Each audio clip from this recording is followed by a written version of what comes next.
এই আপোনালোক কি ভাবিছিল মই আৰু ভিডিঅ' নবনাম নেকি? আৰে নামনি অসম মহোৎসৱ বুলি কথা বাৰে বাৰে ভিডিঅ' বনাম, আজিও বনাম। এটা বনাইছোঁ ভালে ভিউজ গৈছে, আজি এটা নেক্সট টাইম বনাম আৰু নতুন নতুন কিবা এড হৈছে নে নাই যে দেখাম আপোনালোকক। তো চাব পাৰিছে আজি কিন্তু বহুত নতুন এড হৈছে। এইফালে চাওক, আই লাভ গোৱালপাৰা। সেইদিনা দেখাইছিলোঁ আই লাভ পঞ্চৰত্ন, আজি হ'ল আই লাভ গোৱালপাৰা। তো এতিয়া মই দুপৰীয়া সময়ত ভিডিঅ'টো বনাই আছোঁ, তো সেইকাৰণে মানুহৰ সমাগম ইমান দেখা নাই। যেতিয়া ৰাতি হ'ব, সন্ধিয়া হ'বলৈ ধৰিব, ইয়াতে ইমান মানুহ হ'ব আপুনি ভৰি ৰখাৰ জেগা নাপাব। আৰু 13 জানুৱাৰী তাৰিখে জুবিন দা আহিব, তো সেইটোত আৰু ফালি দিব। আহক আহক, মজা পাব। এয়া আছিল কাছাৰীঘাটত অনুষ্ঠিত হোৱা নামনি অসম মহোৎসৱৰ মূল গেট। এই গেটেৰে আমি ভিতৰলৈ সোমাই যাম। আৰু ৰ'ব সোমাই গ'লে নহ'ব, টিকট এটা ল'ব লাগিব সোমোৱাৰ কাৰণে, এণ্ট্ৰি ফিজ ইয়াৰ পৰা ল'ব 20 টকা ল'ব। তো লৈ কিনে সোমাওঁ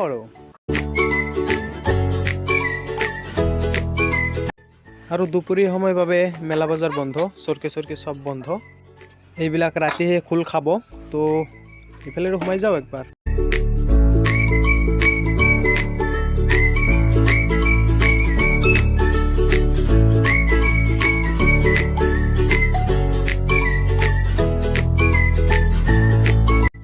আৰু এইটো আছিল কিং গেট, মই ভাবিছিলোঁ কলগেট, যিকি নহওক কিং গেট, ৰজাৰ গেট হ'ব চাগে। তো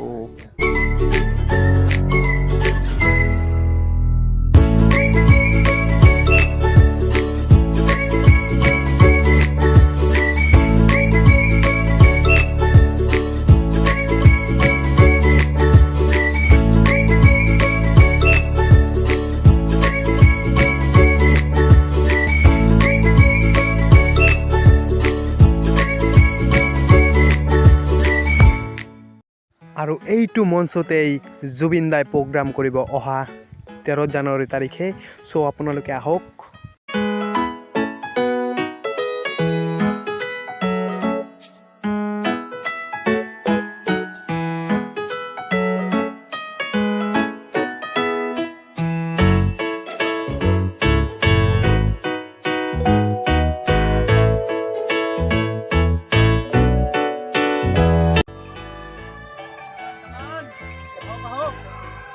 আপোনালোকে ইয়াত আহক একবাৰ, চাওক মই ক'ত বহি আছোঁ, চাওক মানে আল্টিমেট পাব এইবাৰ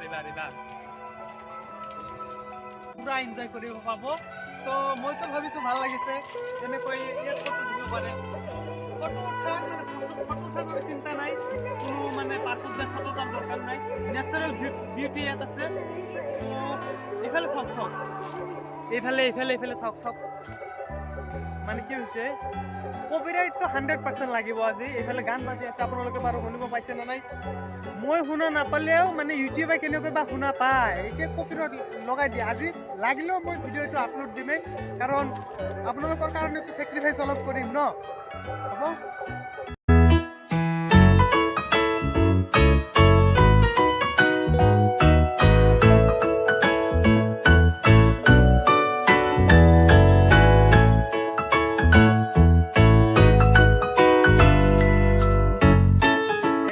এইটো দেখুৱা নাছিলোঁ, তো সেইদিনা দেখুৱা নাছিলোঁ মানে কি, মানে কামটো সম্পূৰ্ণ হোৱা নাছিল। চ' আজি দেখাই আছোঁ, চাওক এইফালৰ পৰা চাওক, এইফালৰ পৰা চাওক, মোকো চাওক মানে আল্টিমেট।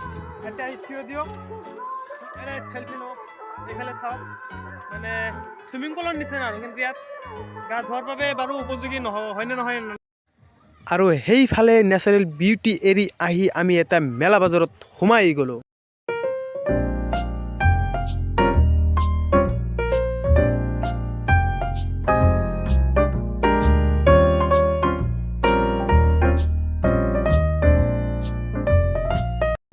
আৰু BTSৰ কোম্পানী বোলে বহুত ভাল, মানে এই পেণ্টটোৰ দাম মোৰ পৰা 50 টকা খুজিছে।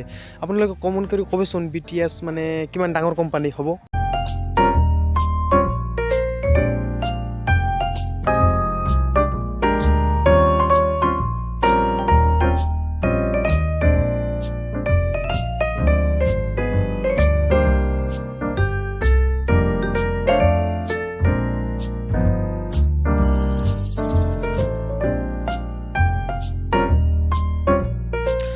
সিদিনাৰ ভিডিঅ'ত মই দেখাইছিলোঁ মিস্ত্ৰীসকলে কাম কৰি থকা মিস্ত্ৰীসকলে মানে এই নাওসমূহেই বনাই আছিল সজাই পৰাই তুলি আছিল আৰু আজি ৰেডি আপোনালোকে চলিব পাৰে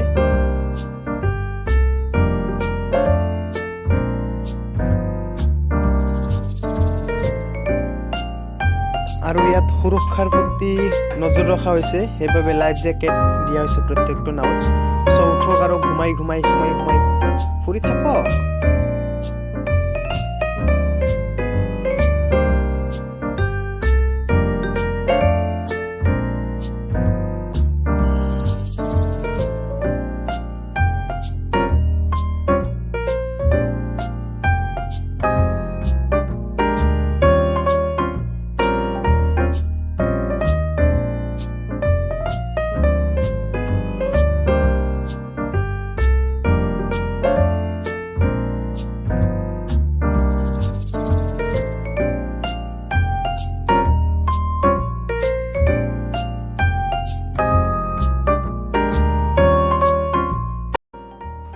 আৰু ইয়াত কোনোবা ধনী মানুহে খাদ্যখিনি খাইছিল আধাখিনি খাইছে আৰু আধাখিনি পেলাই থৈ গৈছে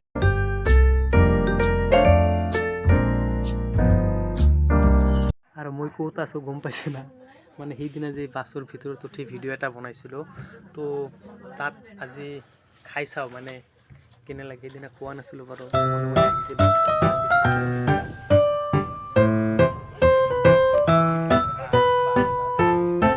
আৰু চাওক বাছখনৰ ভিতৰতো এচি লগাইছে কি দিনকাল পৰিল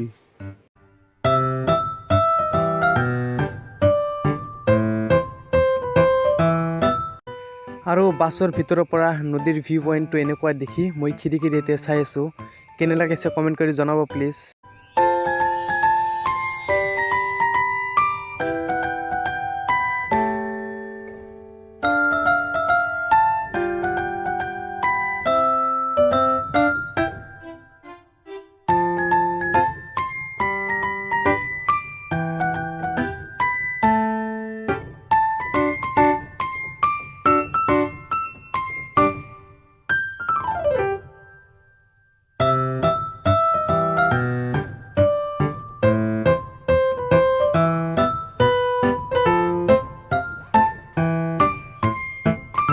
এতিয়া খোৱা বোৱা শেষ হ'ল ওলাই আছোঁ পইচাটো বেছি লাগে